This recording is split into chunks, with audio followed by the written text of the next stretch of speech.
দেখো মুই তোমাকে আজকে একটা বড় একটা ইন্টারেস্টিং একটা ঘটনা কম। আমার বাড়িটি হবে লাগছে আসাম আর পশ্চিমবঙ্গের একদম বর্ডারের মধ্যে। তো আমরা আবার পেট্রোলটা কিন্তু আসাম থেকেই ভরাই। কারণটা কি জানেন? আসামের মধ্যে পেট্রোলের দাম কম। আসামের মধ্যে আজকে পেট্রোলের দাম হবে লাগছে 108 টাকা 47 পয়সা লিটার। পশ্চিমবঙ্গের মধ্যে আজকে পেট্রোলের দাম হবে লাগছে 113 টাকা 79 পয়সা লিটার। মতলব কি একই রাজ্য, একই দেশ, তার মধ্যে এই এক রাজ্য থেকে আর এক রাজ্যের মধ্যে পেট্রোলের দামের ডিফারেন্স 8 টাকা পার লিটার। এমনটা কে হয়?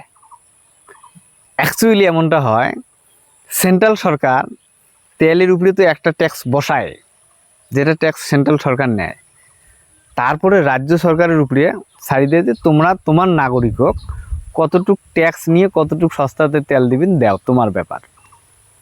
আসাম যে সরকার আছে, তাই উমার যে রাজ্য স্টেটের যে ট্যাক্সটা আছে ওটি একটু কম নেয়, আমার পশ্চিমবঙ্গের বেশি নেয়। ওই জন্যে পশ্চিমবঙ্গের মধ্যে পেট্রোলের দামটা বেশি, আসামের মধ্যে কম।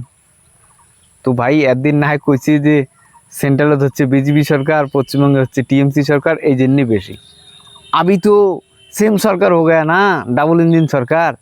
তো এখন তো পেট্রোলের দামটা সমান করো, যাতে তোমরা এই সমস্ত প্রশ্ন না তোলেন।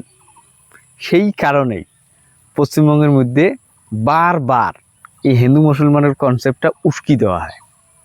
দেখুন কালকে যখন আমাদের মুখ্যমন্ত্রীর প্রেস কনফারেন্সটা যখন করছে, তখন তোমরা যদি দেখছেন তো তোমরা এই ব্যাপারটা নোটিশ করছেন যে এই যে বাস ভাড়া ফ্রি যে একটা যে স্কিম আছিল বিজেপির, এই বাস ভাড়া স্কিমটির প্রসঙ্গে মুখ্যমন্ত্রী কী করেছে যে এই বাস ভাড়া স্কিমটি আগামী 1 তারিখ থেকে চালু হবে। বাসের মধ্যে যে কোনো মহিলা যাতায়াত করলে পরে ওনার ভাড়াটা নেবে না। তারপরে কী কর যে এই মহিলাগুলোর একটা কার্ড বানিয়ে দেওয়া হবে বাস ভাড়া ফ্রির জন্য। তার সাথে আবার কী করছে, এই কার্ডটা বানার উদ্দেশ্য নাকি এটি যে কিছু কিছু জায়গার মধ্যে পুরুষ মানুষ নাকি মানে মুসলিম সমাজের বোরকা পিন্দিয়ে বাস ভাড়া ফ্রির জন্যে সফর করে। মতলব কি বাস ভাড়া ফ্রি করার জন্য বোরকা পিন্দিয়ে নিজেকে ঢাকিয়ে বাসের মধ্যে চড়ে যায় মানুষ। এইটি বন্ধ করার উদ্দেশ্যে নাকি কার্ড বানিয়ে দিবে।